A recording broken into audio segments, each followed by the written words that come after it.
नहीं चचरी पर चढ़वा मनानी में। जवानी में जो लोग गुरु का मंत्र नहीं जाप किया, भजन भक्ति नहीं किया जवानी में, दान पुण्य नहीं किया जवानी में, तो सब धन तो बेटे पुत भूलेगा ना, हाथ तो पवित्र नहीं हुआ। गुरु मंत्र का जाप नहीं किया तो मुंह भी पवित्र नहीं हुआ, भजन कीर्तन नहीं सुना तो कान पवित्र नहीं हुआ, तीर्थ नहीं गए तो पैर पवित्र नहीं हुआ। इसलिए भजन करना है तो कर लो जवानी में, नहीं तो मंगनी में चढ़वा चचरी पर। चचरी पर लेकिन मंगनी में चढ़ना पड़ेगा। इसलिए लोग बाप रे बाप, तो 6 शास्त्र 18 पुराण 120 उपनिषद का निचोड़ बाबा जी मंत्र जाप रहे थे। आज मंगनी में बाबा जी को हम लोग देहात का नक्शा चेंज कर नहीं, ये जो घर वाली जिसकी घर वाली बीच में चल रही है, ये 5 फीट का टोटा लाया, एक टोटा देता बाबा जी को खैरियत ठीक हो जाए। आज तो हम लोग तीनों आदमी आए थे बाबा जी को मारने के लिए, कितना सार गंभीर, लेकिन ये डंडा कौन मरवा रहा था? मन। बाबा जी जो मंत्र रट रहा था, कौन रटवा रहा था? दुनिया को उपदेश देने के लिए बाबा वहां बैठा हुआ था, मंत्र रट रहा था। ये मानव, ए मूर्ख मानव, जवानी में ही भजन भक्ति कर लो, नहीं तो बुढ़ापा देख कर रो। नहीं, बुढ़ापा में बेटा पुतोह जो छान छान करके खाता रहता है, अब बाप बुढ़वा को तो डिसेंट्री नहीं रहता है, पाचन शक्ति कमजोर, तो सेंट जब ज्यादा है कचरी को तो कहता है भाई सब धन मिल जाएगा बेटा पुतोह, कचरी छान के खाता है, जिलेबी खाता है, रसगुल्ले खाता है। नहीं, बुढ़वा सोचता है कि कैसे कैसे धन बटोरा, कैसे कैसे धन इकट्ठा किया, अब मिठाई खाता है, धन नहीं रहता। नहीं, इसलिए जवानी में ही जो खाना पीना है, भजन भक्ति करना है कर लीजिए, जो दान पुण्य करना है कर लीजिए। बुढ़ौती में बेटा से मांगिए पान खाने के लिए भी पैसा तो नहीं देंगे। इसलिए सभी बूढ़े भी मैं कहता हूँ, सब धन दे दीजिए, जमीन पथार दे दीजिए, बेटा पुतोह को घर का मलकाना भी दे दीजिए, लेकिन 1 लाख अपने अंदर रखिए। वृद्धा पेंशन तो ले लेगा तो ले लेगा, मोदी जी वाला 6000 ले ले वो भी दे दीजिए, लेकिन ये नहीं कहिए कि बैंक में हम 1 लाख बढ़ोतरी के लिए रखे हैं। नहीं तो वो खाता नहीं दीजिएगा तो गर्दन पर बांस रख देगा, दोनों तरफ से, एक तरफ से बेटा और एक तरफ से पुतोह, राम नाम सत कर देगा। आप लोग जो बुढ़ौती में 1 लाख रखे हैं वो भनक नहीं लगना चाहिए बेटा पुतोह को। अरे मरने के बाद तो उसी का ताला तोड़ेगा, देखेगा बुढ़वा के खाता में 1 लाख रुपया, छोड़ा लेगा, मृत्यु प्रमाण पत्र बनेगा। लेकिन उस 1 लाख में से दान भी करो, पुण्य भी करो। क्या? पूर्व जन्मनि या विद्या, पूर्व जन्मनि या धन, पूर्व जन्मनि या नारी, अग्रे धावति धावति। जिन्होंने पूर्व जन्म में धन दान किया, अगला जन्म में वही धनवान होता है। जो विद्या दान किया वही विद्वान होता है। पराये माँ बहन को हे दृष्टि से, कुदृष्टि से नहीं देखा। सती धर्म निर्वाह करने वाली माँ के कोख से उत्पन्न होने का मौका मिलता है, और सती धर्म निर्वाह करने वाली धर्म पत्नी मिलती है। तो आइए हम अकबर बिरबल को अधूरा कहां से हम लोग बोलिए थे कहां, तो सब थे कहां? हम यहाँ थे, सब नेटवर्क एरिया से बाहर हैं, भोजन की और सब। हम यहाँ थे, 1 लाख रुपया बिरबल को दिया, और बिरबल कहा महाराज 1 महीना में हम कौवा को गिन करके बता देंगे। 29 दिन तक चैन से घर पर खाया पिया। 29 दिन जब आ गया तो चिंता बढ़ने लगी। राजा से जो हम, बादशाह से जो हम 1 लाख रुपया ठग लिए, कौआ को कभी गिने, ये तो खाने पीने में ही रुपया को बर्बाद कर लिए। बेटी कहा कि अब्बा जान चलिए भोजन करने के लिए। कहा कि नहीं, तबीयत ठीक नहीं है। बेटी चलाक थी। बेटी बोली अब्बा जान आपके चेहरे को चिंता सता रही है, ऐसा कह रहा है आपका चेहरा। कहा कि हाँ बेटी, इसलिए आज नहीं भूख लगी है। कल बादशाह मुझसे पूछेगा कि देश में कितना कौआ है। 1 लाख रुपया हमने बर्बाद कर दिया, लेकिन कौआ को गिनने के लिए नहीं गया। कल 2 बजे हमसे पूछेगा, हम नहीं जाएंगे तो मंत्री को भेजेगा कि बीरबल अभी तक नहीं आया उत्तर देने के लिए, कौआ को गिना कि नहीं। तब हम क्या बताएंगे? कहा कि क्या बात है, अब बाजार आप भोजन कीजिए। प्रश्न क्या पूछेगा हमसे कहिए? कहा कि एक ही प्रश्न पूछेगा कि हमारे देश में कितना कौआ है। कहा कि आप भोजन कीजिए, पान चबाइए और सो जाइए। रात्रि में भोजन कीजिए और 6 घंटा सोइए। 5 बजे जगिएगा, टहल करके आइएगा, मैं भोजन बना करके रखूंगा। साबुन से नहा लीजिए, स्नान कर लीजिए, सेंट मार लीजिए, पूरा बॉडी में गमकते हुए जाइएगा। और यदि पूछे तो यही उत्तर कहिएगा कि आपके देश में 10,049 मिला कर लाइए जेबी में कितना कौआ है? 10,049 कौआ है आपके देश में। कहा कि कम हो जाएगा तो, यदि वो गिनवाएगा तो सरल उत्तर है। कम हो गया तो कहिएगा हमारे देश का कौआ विदेश नेपाल चला गया है मेहमानी करने। हमारे देश का कौआ विदेश में भर करने के लिए चला गया है। कहीं गिनवाएगा बढ़ गया तो साधारण बात है। विदेश का कौआ हमारे यहाँ घर करने के लिए, मेहमानी करने के लिए आए हैं। बात समझ में आई आप लोगों को? तो किसी ने कहा है जैसा बाप वैसा बेटा, और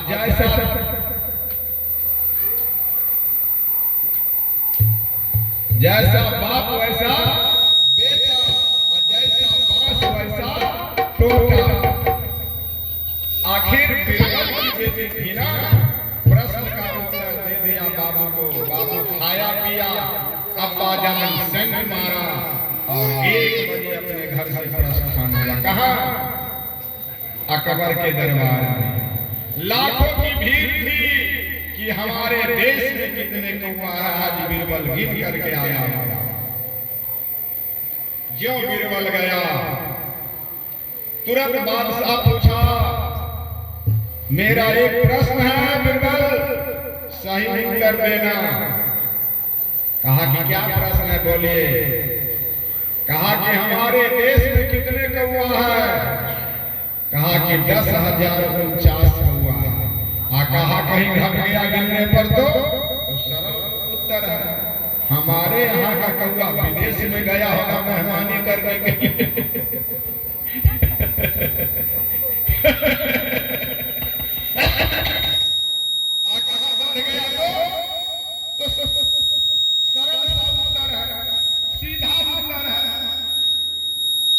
मर गया तो विदेश का कौआ, दूसरे गांव का कौआ, दूसरे स्टेट का कौआ हमारे यहाँ मेहमानी करने के लिए आया। उत्तर मिल गया, मुंह मांगा, इनाम दिया। कौआ का कौन गिनवाया? सब बंद है। हाँ?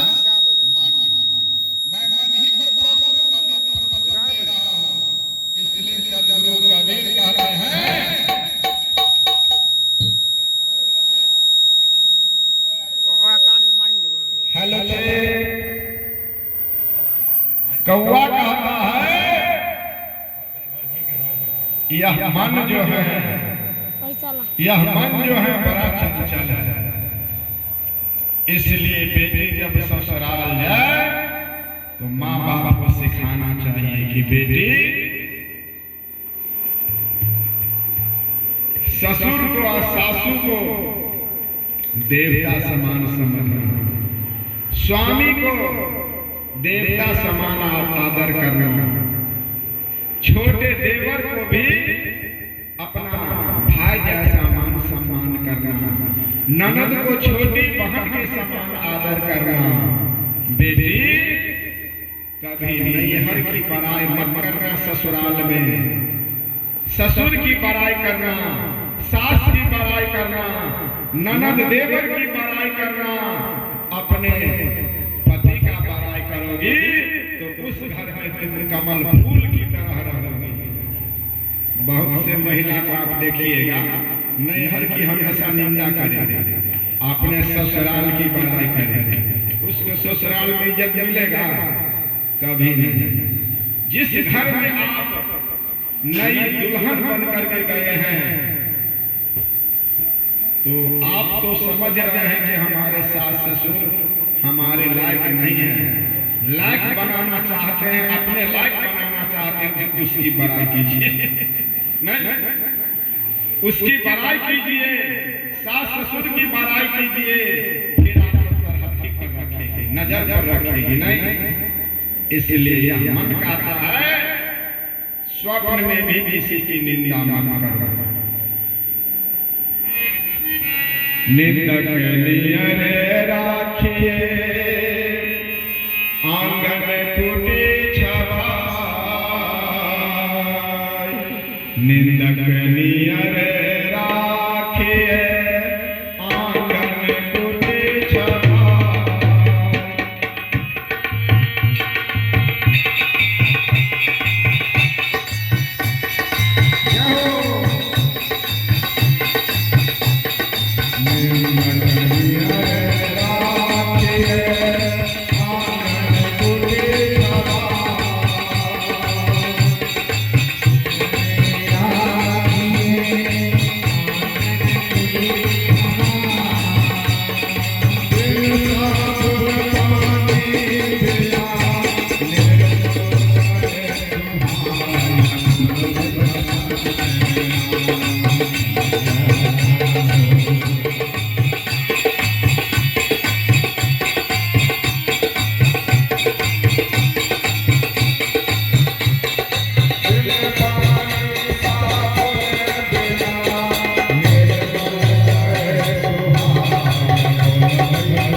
मन सुबह जब जगते हैं तो जगते ही कोई आदमी को मन कहता है 10 मिनट गुरुदेव के मंत्र को जाप कर ले। कि किसी किसान को मन कहता है कि चलो अपने मवेशी को चारा दे दे।